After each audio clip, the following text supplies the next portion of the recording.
एवं आंचलिक पाणीपाग विज्ञान केन्द्र पक्षर एक बड़ खबर सामना को आसी तेज बर्तमान सूचना मिली राज्य को छुईला मौसुमी आज विशेषकर 6टी जिले में प्रबल वर्षा वज्रपात और वर्षार संभावना रही।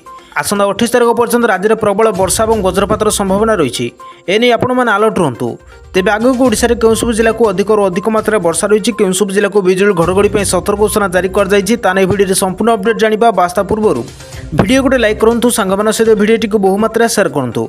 आपण मैंने जदि आम चैनल पर नुआ प्रथम थर पर भिडियो को देखुंत ताहले आम चैनल को सब्सक्राइब कर पाखर आसुवा बेल चिन्ह को दबाई रखिए और केउं जिलार भिडियो देखुंत कमेंट माध्यम निहाती जनइबे। तो बर्तमान सूचना मिली राज्य में छुईला मौसुमी आज विशेषकर 6टी जिला को प्रबल वर्षा वज्रपात और घड़घड़ी संभावना रही। आसंता 28 पर्यंत राज्य में प्रबल वर्षा और बिजुली घड़घड़ी होबार संभावना रही। राज्य में मौसुमी सक्रिय रही। 2 दिन प्रबल वर्षार संभावना रही। प्रबल वर्षा ऑरेंज वार्निंग पाणीपाग विभाग जारी करिछि। आज उत्तर और दक्षिण ओडिशा रे प्रबल वर्षा हो बोली सूचना रही। आज 6टी जिले में प्रबल वर्षा ऑरेंज वार्निंग जारी कर दी।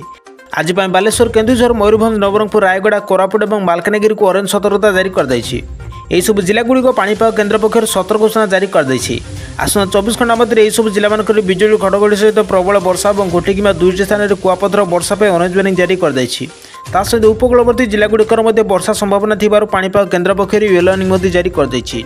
सेपटे ओडिशा को जून मास नियंटिया वर्षा गंभीर स्थिति सृष्टि करिछि। जून में 47% नियंटिया वर्षा होइछि। जून मासरे राज्य में 81.3 मिनिटर वर्षा रेकर्ड होइछि।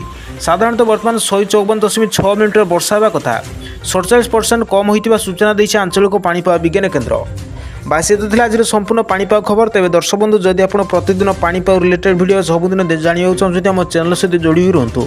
वीडियो को बहुमात्रा लाइक, कमेंट और शेयर सब्सक्राइब करूँ, जहाँफल पाणीपाग सठिक सूचना आप गोटे चैनल माध्यम पाइपर। रोचे जय जगन्नाथ।